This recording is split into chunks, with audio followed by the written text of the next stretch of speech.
Oh, my glorious King Uraha. It's so good to have you back. What's up, guys? That guy with a... Whoa, that's not a pencil. Wait, no, please.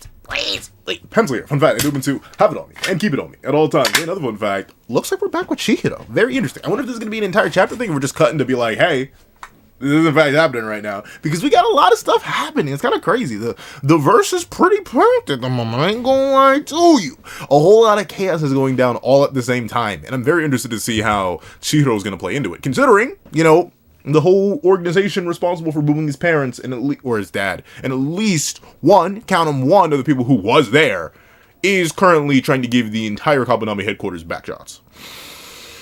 So we're in a very interesting position, but let's not waste any more time. Let's hop right into chapter. It's not on the first page. Kagurabachi, I swear, it's very rare for the title of the chapter to ever be on the first page. But let's not waste more time. Let's hop right into chapter 82 of Kagurabachi. All this time, I wanted to believe it, but I couldn't be sure. What are you trying to believe, Chihiro? What are you trying to believe? Let me know. Oh, apparently, what are the things from last chapter that I need to apologize for because I'm a literal idiot? Oh, big thing number one. Of course it was Hakari. I don't know why my dumb behind said Uraha. Of course they need to protect Hakari. Because, and it's literal basic narrative storytelling through, like, paneling. We cuts off on the fourth thing, then we immediately cut to Hakari, who we know needs to be protected. Like, I'm an idiot. I'm not even going to cap to you. Like, I'm just a stone-cold legendary idiot. I don't know how I didn't realize that was Hakari. Like, no duh, it was Hakari. Like, if I had a mirror, I, like, point to the mirror, point at my reflection, and go, because I'm just stupid. I don't know how I figured that was Hakari. Then what was the other thing? Oh, apparently the woman with the blades is one of the people from one of the high-level combat squads. So, yeah, there are traitors amongst all levels. Now, once again, we don't know if the woman is a traitor for her family or just a traitor for the love of the game. Once again, we just don't know enough about... Well, then again, maybe we do know enough about the Kabanami. I just don't know enough about Kagurabachi to know if any of the established traitors are, like, traitors that have reason beyond, like, family hostage situations. That seems to be, like, the main motivation for a lot of the lower-level grunts. But, regardless... Those are the two big things from last chapter that y'all point out in the comment section that I greatly appreciate. Please, if I ever make a mistake, and I will make more. This is not a threat, it's just the truth. But I will make more mistakes. Feel free to correct me. I'm dumb. I miss things all the time, and I greatly appreciate the corrections because they help me appreciate and better understand the manga I review. But, let's see. Oh, shoot, wait, what? Huh? My boy Ro actually managed to wait. Yeah, because the other big guy's name's Moku. But my guy, Ro, actually managed to snag the Kumayuri? I mean, it's useless in his hands right now. It's currently contracted to Hirohiko, but still. Oh, that was close. The Kumayuri. Where's Hirohiko? Well, funny you ask about that. Is he still... Well, that's the thing. It's all happening right now. So I'm assuming he's still having a mental breakdown at the moment. Like, you know what, though? One thing I will give... Especially now with the latest L that he had to hold. It's not just that Hirohiko is surviving and just ending up the exact same. Like, he kind of did that the first two times he took L's. He, like, just got up and was like, yeah, I'm gonna keep fighting. And then, well, actually, no. First L he took was fine, because that set up into him getting Kumayuri. Second L he took, he just lost the clash, and then was like, nah, I'm gonna keep it pushing, just give me a Kumayuri. Third one, this one finally seemed to hit him. Third time's a charm. That man is genuinely crying his eyes out as he realized that the one guy he thought he could connect with couldn't care less about him. Which is great. Like, you know what? I love Hirohiko. Like, he's literally one of my favorite characters. He's easily top 3. Like, he's straight up there. It literally probably may just be Samura, Chihiro, and Hirohiko as my top 3, which is hilarious because they're all the Enchanted Blade wielders. But with that being the case, man is he going through. And I am interested to see. Oh, and that's one other thing that isn't from last review, but there's a couple of reviews ago. Clearly, Samura has grown stronger with his Enchanted Blade, even though he hasn't been wielding his Enchanted Blade. A lot of people pointed out that Hirohiko will likely undergo the same thing, due to a change in his mentality, and how the Enchanted Blades are really a reflection of their wielder's perception of their abilities. It's very likely the next time Hirohiko gets his hands on the Kumayuri, because Hirohiko will get his hands on the Kumayuri again. Don't let Ro holding it fool you. He will get his hands on the Kumayuri again. He'll likely be much stronger, much more proficient with it, even if he's not going to be able to wield it. So that's a big thing. That's a big thing right there. Let's see. The Kumayuri. Where's Hirohiko? He's retreated. He's still contracted to the blade. The sheath fell. Should be 2 floors down. Do you need the sheath? Are the sheaths special? I thought it was just the blades. What did the sheath do? Did they, like, hide it, the energy? I don't know. That's interesting. Let's see. The sheath fell. Should be 2 floors down. Mr. Samura has advanced even further in the past 18 years. In that battle just now, I sensed his revival sorcery was an intentional exercise. Huh. Why did he hone the ability to kill someone and revive them? Well, then again, you know what? I can't blame him, because I know, but I guess... But then again, what do you think, Chihiro? What do you think? And notably, once again, I gotta stop saying notably and once again. Furthermore, Chihiro, you're alive. Last person you saw him use that ability on, or use Tobimune on, very specifically, that could hypothetically also be a revived candidate, is Uruha. It is very likely that the only real sword bearer that Samura intends to execute is the Sword Master. And himself, presumably. But, like, that's it. So I do wonder, Chihiro, let's get those gears of war turning up in that dome of yours, buddy. Why else would he hone the ability to slaughter someone and revive them? So he could cut off the contracts and then bring them back as just regular dudes who don't have their sorcery. I made a mistake. That's the third thing. Centipede was a callback to the Uruha introduction arc when they were traveling with him. Centipede was a code word that only the real Uruha would know, that Hakuri could immediately trust that was the real Uruha, not a fake, not a shapeshifter like he thought with guy with the mask, whose name I forget because he got diffed. Let's see. Why did he hone the ability to kill someone and revive them? To that end, you're willing to let all the sword bearers die? It's necessary to completely stop the malediction. Which, I want to believe that. Once again, I still don't. I genuinely think Yura, he's either going to be just as bad as with the malediction or worse. I do not like, I like Yura. I think he's a real cool antagonist. I love his design, I love his fit. I don't really know if we've ever even seen his abilities yet, though. He's very, so far, Hokuzono Sensei, I almost said Hirohiko Sensei. Hokuzono Sensei has done a real good job of, like, dropping our main villain super early. Like, remember, I started reviewing around the 32s, and obviously I don't have every review up, period, like, even in between that period. But it's been, like, 50-plus chapters since Yura has been introduced, and we barely understand a lick about his capabilities. Like, we've seen him a whole bunch, in a bunch of different areas and scenarios, some even in battle, and it just doesn't seem like we've actually seen anything that he can do. So, I don't know. He does seem kind of devious, though, so I wouldn't really trust him with that sword either. Let's see. His only motive is to stop the malediction. He bears no malice towards the sword bearers. Yeah. And you know, not why would he? Because, you know, they all did slaughter a bunch of people. But, very specifically, I get why he's like, I don't really want to boom them. They all, especially considering they all work together to stop the sword master, who was going absolutely buku bonkers. So, like, he most certainly has a deeper emotional connection to his fellow sword bearers, because they were the people he fought alongside for the longest time. And if anything, he knows them being contracted to their swords is essentially, like, a contract that they... Well, no, it isn't, essentially. It is an eternal contract that they cannot be freed from unless Samura himself frees them. So, there is that. Let's see. Oh, shoot! Wait a minute! I talked about Chihiro... You're like turning the gears of war in his head. He turned them. See, this is why I love Chihiro. He's such a fantastic main character, because it took him 2 seconds. He was like, wait a second. He revived me. He's clearly gotten strong with Tobimune. He's used Suzaku to revive a building and others. He specifically picked up Tobimune after fighting Uruha with a regular blade. Oh my word! And like 3 seconds, he's like, Mr. Uruha is alive, isn't he? Yeah, it's all coming together. See, there we go. I love it when characters in universe are able to connect context clues. I'm not saying I can. Put me in the exact same scenario as Chihiro with the exact same information. I probably would have connected all this, especially under this high pressure. But still, yeah, I like that Chihiro's brain is nice and fat. Let's see. Someone was like, gosh darn it, man. I was trying not to. Even Rose like, wait. So that wasn't a one-off thing? You can do that to anybody? You can do that to me? I have a crick in the back of my neck. Let's see. What is Samura gonna say? Oh. I'm not sure who is speaking here, so I'm gonna just give it a generic narrator voice. Hold on. Malediction is the true realm of the Shinichi. It has claimed countless lives. The only way to make sure it never happens again is to execute the Swordmaster. But, if the Swordmaster dies, the eternal contracts dictate that all other swordbearers die too. They refrained from killing the Swordmaster to spare our lives. They sealed up the Shinichi to minimize the risk of another malediction. Minimize. Even still, he had to constantly live with the guilt that the malediction could strike again.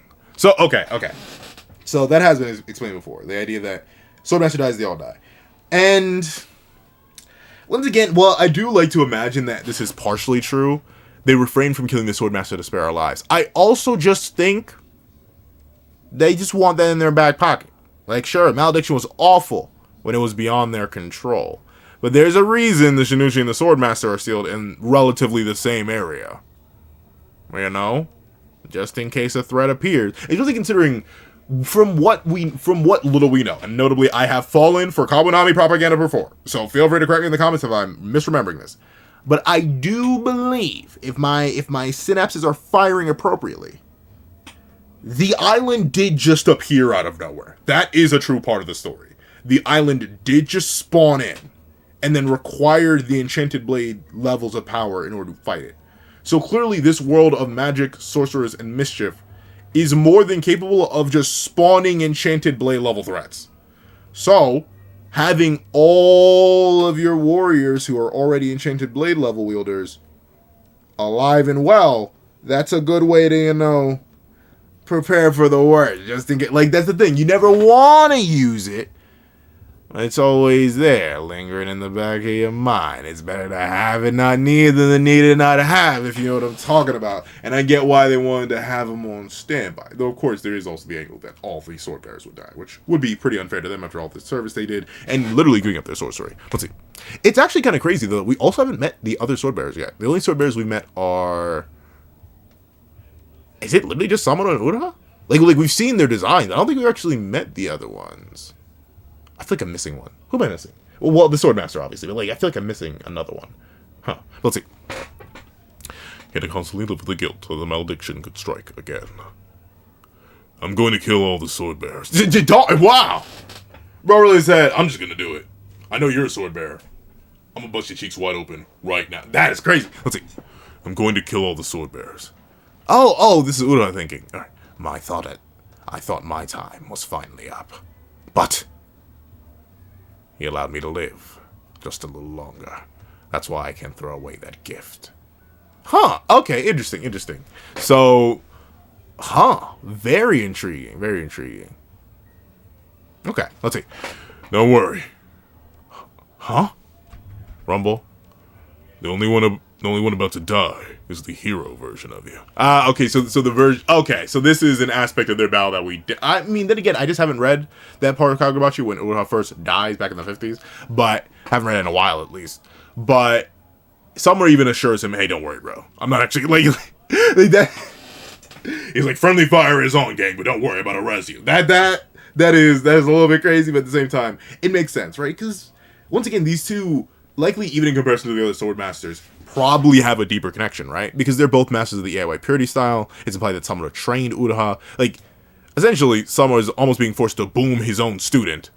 But he's like, don't worry, I'll boom you, but I'll boom you good. And he immediately went to boom him. And that's why a lot of people point out that in the initial clash, Samuro used a regular katana, but then picked up Tobimune to finish Uraha off, so he could heal his wounds. So that's a nice way to go out for Uraha, considering he wasn't really going out. Let's see. Only one about to die is the hero version of you. The version of you that wields the enchanted blade. Well, it's all about our egos. The only one left to fight. The only thing left to fight. Oh wait, no. The only thing left is the fight to the death. And they do one exchange and Uraha gets cut down. Let's see. Yep, I do remember this part. He lays down the regular katana, picks up Tobimune, stabs directly into Uraha, offing him but then healing him. Don't tell me. Do you intend to shoulder it alone? Yes, indeed he does. Which is kind of crazy. Like, it does make me wonder though. At least for Uraha, I don't know enough about the other sword bearers to be like, I wonder if they would have joined him. But I do genuinely wonder, like, couldn't he have just worked with Uraha and been like, hey, I'm gonna do this. I could use your assist a whole lot, considering we're gonna be going against everything else that we stand for. Like, you mind sliding up? At the same time, Samuro, he definitely seems like the kind of person who just wouldn't want help. Like, no matter what the scenario is, he wouldn't want help. And obviously, if he's able to do this all alone in his scenario, like he's good regardless. Let's see. Do you intend to shoulder it alone? I'm awake. I'm alive. And I know what I believe inside. Now, it's my time. I'll do what I want, because this is my... I'm sorry. Let's see. Huh? From what they tell me, at one point, I was clearly dead. Wait, what? That actually... You know what? That is wild. I know you can, like, technically clinically die for, like, a second or two, and they'll just bring you back through, like, the defibrillator and stuff like that. But still, it would be genuinely insane to see, like, literally a cadaver, and then it's like, oh! And you don't know, the funny thing is, Ura didn't even go, oh! He just, I'm alive. Sweet mother, and he didn't even do that second part. He just opened his eyes. That would also be a little bit of, what? When? How? Why? Let's see. Ugh. My eternal contract was severed. Okay, so we did just open up with a little glimpse. Let's see. So that was his goal. He came back to life. It's a miracle. No. Like a phoenix. Funny thing is, though, then again, I guess the Phoenix, it does depend on, like, what kind of story you're reading. Sometimes the Phoenix just restores into its prime self, but sometimes it turns into something new, or like an evolved version of what it was previously. But Ura just comes back as Ura. A Phoenix will sometimes occasionally burn so bright they turn into something completely different upon leaving their ashes. Let's see. Like a Phoenix! Exactly. Yeah. It was Suzaku. Did he implant the flames of mercy into my body so that it would activate after my death? I get it. In principle, sorcery activated person's death isn't unheard of. Ah, yep. So that's smart. I'm merely using the example of the trees that we just saw. Let's see. But revival clearly didn't have that power 18 years ago. I don't know how he did it. Mr. Samura cultivated that ability to release the sword bearers from our eternal contracts. Yeah, that is true. And that does, I mean, I get why he's not just being more direct about it. He's being more coy. One, because, you know, Kawanabe's only... Wait! Hold on. 1 second. I'm gonna hit a couple jumping jacks real quick. Your boy needs to immediately... I don't know what... I was just fine. I recorded, like, 2 videos already. Hold on. Let me hit some jumping jacks real quick. Gotta gain some energy back. Hoo! Hoo! Hoo! Hoo! Hoo! Ha! He! Hoo! Ha! Yo. The person who clipped me, busting everywhere when I came back, you got me. I'll admit. Yeah, I always forget that YouTube has a clipping feature. I'm always like, oh, that can only happen on streams. Nope. And it just kept looping when I clicked on it. I was like, oh, what? I wonder what they clipped. And then I saw what y'all clipped. I trusted you! And you just made a meme out of it, which I do respect. Let's see. I get it, in principle. To release the sword bearers from our eternal contracts. But there are limitations to this kind of sorcery. Death? Shh. Even with the spell implanted. But if the sorcerer dies, the spell dies too. So it wouldn't work if he implanted it in himself. Okay. So that's the main limitation. He cannot... Which is funny, right? You would think, considering I guess, no, you know, it's not like post-mortem Nen. But you would think, considering the whole Phoenix motif is just the motif, you'd think even he himself would have, like, a little internal flame that he could rest from. Considering, you know, Phoenix. And we know the Enchanted Blades, after a certain point, essentially fuse with their wielder. Like, this is what happened with the Shinichi and the Swordmaster. They essentially straight merge together, manifesting the... What's it called? That's right, they just said at the beginning of the chapter, what's it called? Manifesting the true realm of the blade. Once they achieve that peak fusion. But in this case, it doesn't seem that peak fusion is ever reached by someone. Or at least it's not as clear-cut as it could be. Let's see. So it wouldn't work if he implanted it himself. In other words, this tactic of only severing... Wait, what? In other words, this tactic of severing only the eternal contract couldn't be applied to Mr. Samura himself. Mr. Samura must know that. So that's why... So yeah, okay. So that's why he's booming himself. Well, obviously, the guilt definitely doesn't help. But another big reason why he's booming himself is because he literally can't break free of his eternal contract. He needs to perish to break free. Which is... What happened? Right? Right. Well, no, I mean, that's the thing. I'm still, with how Summer's being treated in the narrative, I'm still not sure whether or not we're going to boom him. And I'm talking about, like, I have no idea whether or not we're going to boom Summer, but we'll see. He intends to do it. Nobody else has to join me. And nobody else has to. What if they want to, man? Like, you could take the assist. He intends to die. Alone. If he intends to do away with the eternal contracts, the Swordmaster, the risk of another malediction, all of it alone. Yeah, which is it is definitely a massive burden to bear. But I like to imagine that, like, all the sword masters know to a degree what they did was not just wrong, but it was also a massive burden to bear for them as well. So Uruha likely, on some level, understands, even if he doesn't fully agree with what someone is doing all by himself, which is a nice detail. Let's see. I've been chasing after you all this time. Yeah, that's right. Oh! What the heck caused that? But Uruha was trained by Samura in the EIY Purity style, and he's been able to keep up. But let's see. Or at least attempt to keep up. I've been chasing after you all this time. Only I pursued you relentlessly. There is a joke to be made there. Just a teeny tiny bit of a joke. But let's see. Only I alone. I can't move. With your eternal contract broken, your whole nervous system is trying to regenerate after being distorted for 18 years. It'll probably take a few days. Ah, okay. So, wow. So that really goes to show how... I guess it makes sense with the whole, like, fusion aspect of the enchanted blades and their wielders. But that still is crazy. The fact that the blade literally jacked up his nervous system. Like, the basis of his biological structure has been changed, and he hasn't even been wielding the blade for a while. But still, it doesn't matter. The fact that he wielded it at all permanently changed his biology. Which makes sense, because we know sorcery is stored in the brain/nervous system, and obviously, the enchanted blade overwrites and deletes the sorcery that a person innately has. So that does make sense. Let's see.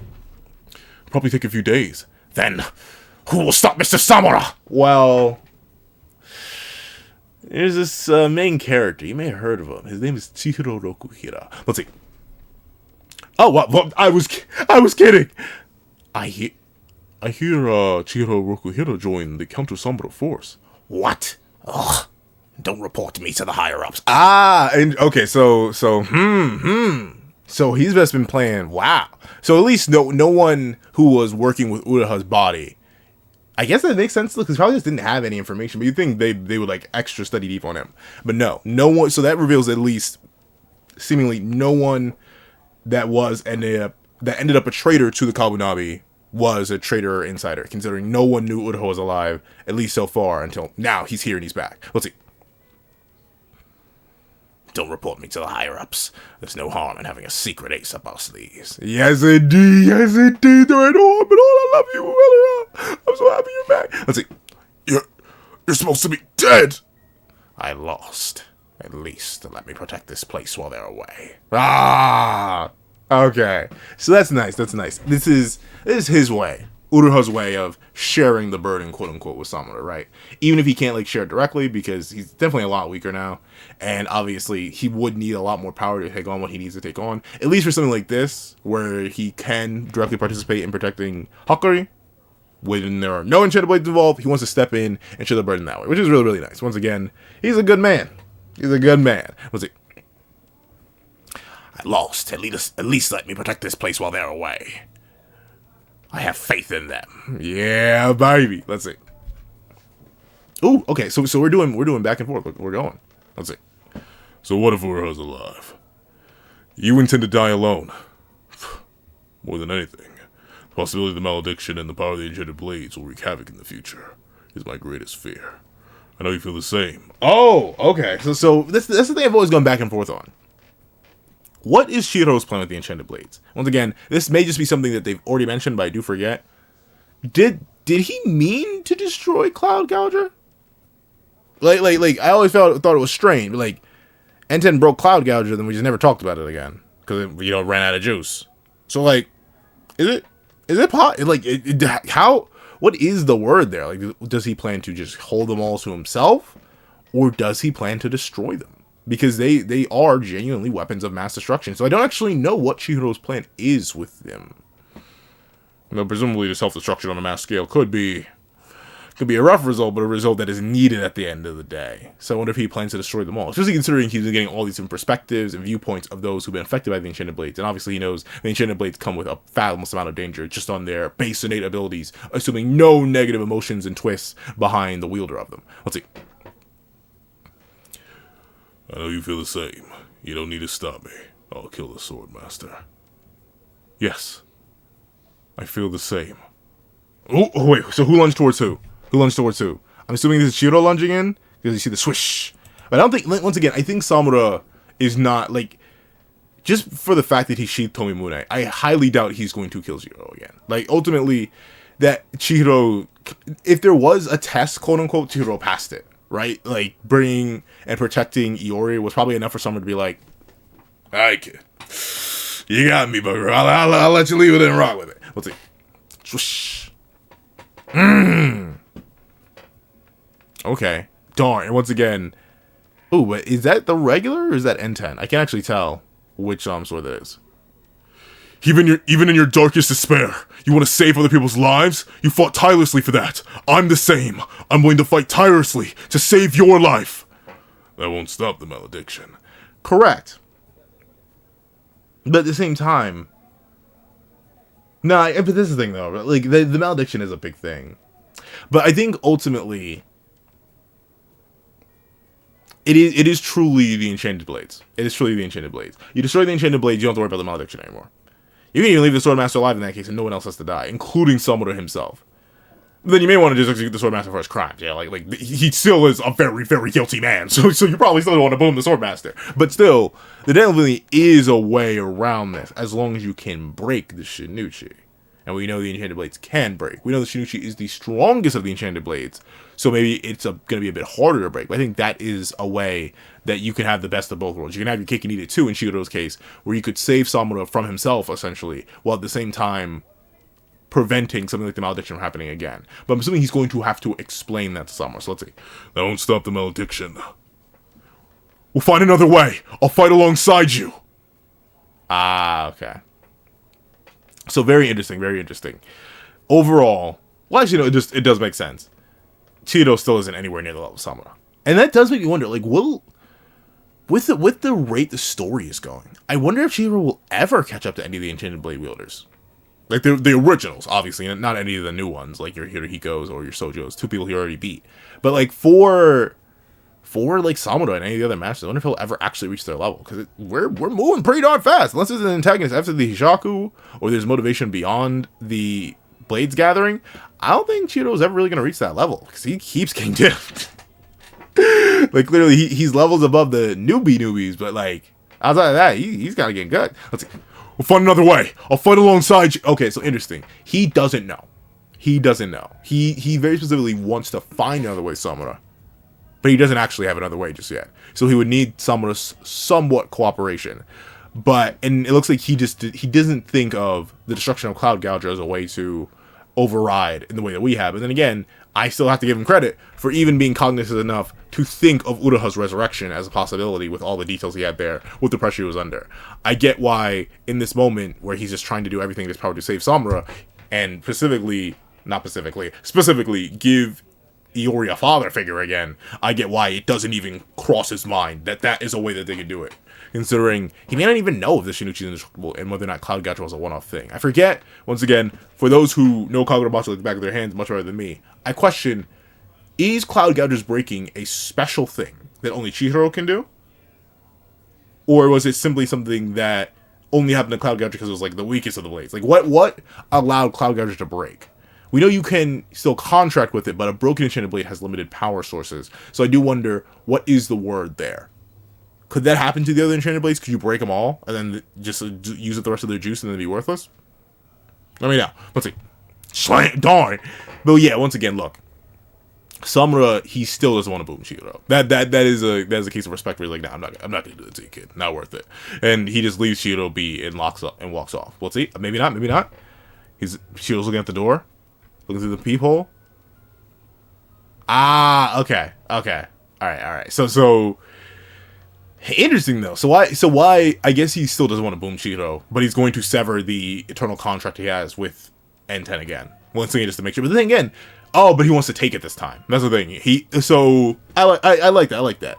Samura still doesn't want to boom Chihiro, just like he doesn't want to boom any of the other Swordmasters outside of the Swordmaster, right? But he still does not like the idea of Chihiro walking around with the Enchanted Blade. In fact, I'm shocked he's letting Ro hold on to Kumayuri at all. You would think he'd blitz over and grab that too. But then again, it's still contract to Hirohiko, so it's technically useless in Ro's hands. But at the same time, you would think he'd want to wield all the Enchanted Blades himself. And as was pointed out a while ago, you can contract yourself to multiple Enchanted Blades. So someone could hypothetically dual wield Kumayuri and Tobimune at the same time. It would probably make his job a whole lot easier. And considering he has to die anyway, unless we find out that wielding 2 enchanted blades at full power, like, shortens your lifespan or something to prevent him from achieving his goal.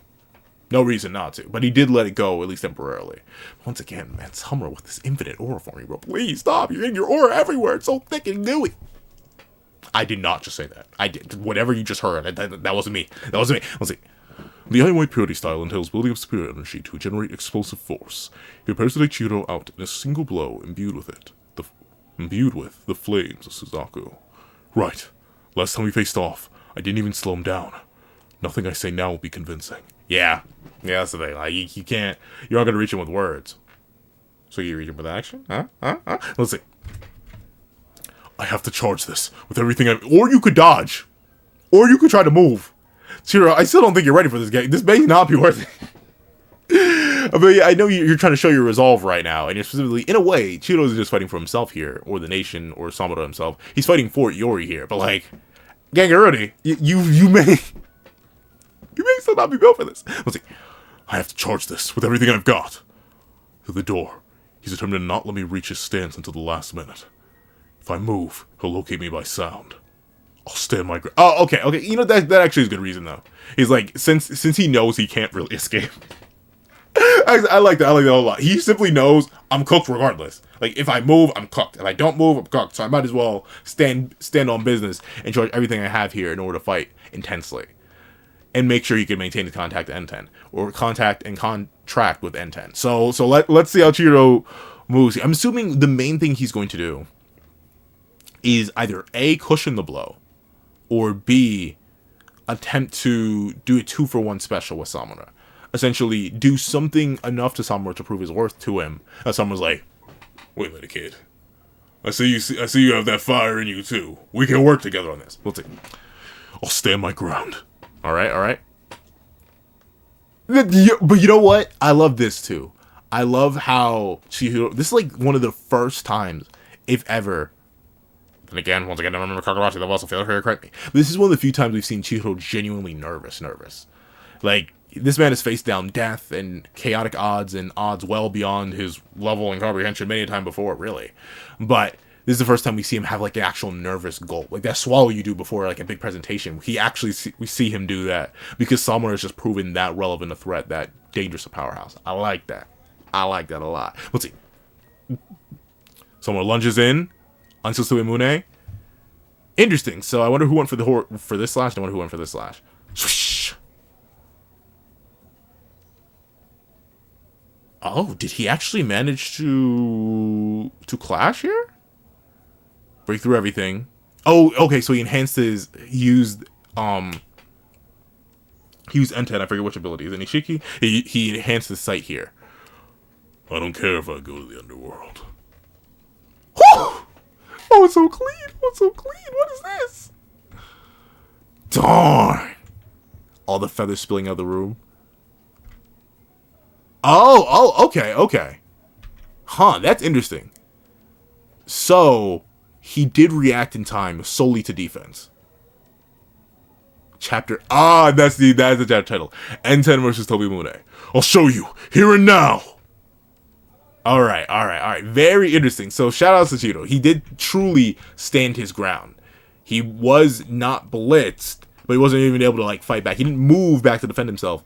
He simply held as firm as possible to block Samura's slash on him, which is crazy. And now he's simply going to prove himself in a battle of wills against Samura. Alright, okay. W chapter. A lot of confirmations or reaffirmations, a good way to show us why Ura was hiding, where Ura was hiding, why he wasn't part of the whole traitor thing, and why he was able to skip over that. A good way to show the willingness of Chihiro to help, the willingness of Samura to still have faith in and protect, in his own way, protect Chihiro from the curse of the Enchanted Blades, and also a fantastic way to set up a battle between two Enchanted Blade wielders, this time one who is already a master, and someone who's essentially trained to become a master, both who have their own fates planned for the Enchanted Blade. So overall, that was so weak, I'm sorry, but a W chapter. If you made it all the way to the end of this video, please do me a favor and leave fish feathers. Because, you know, it's Ented, the fish, versus Stoibune, the crow. Leave fish feathers in the comment section down below. I'd like to thank you so much for watching. Please leave a like, share, comment, and subscribe. Make sure that notifications so you don't miss out on any videos that come to the channel. Also, you even have a Patreon below, where you can support me for as low as $1, get $1, he thinks like exclusive videos, early content, and more. Also, now become a member of the channel for as low as $3 a month to get the same perks and more. So those perks include the live reactions here this year's to review, have variations of all my videos, and if you become a $200 Patreon or a $20 member, you can order whatever video you want. Also, I have a link to my Ko-Fi in the description down below. You can drop 5 beans for a short video, 29 beans for a long video, or any beans at all. Any support is always greatly appreciated. Now, I'd like to thank you so much for watching once again, and I hope you guys have a wonderful day. This is that guy with the pencil, writing off.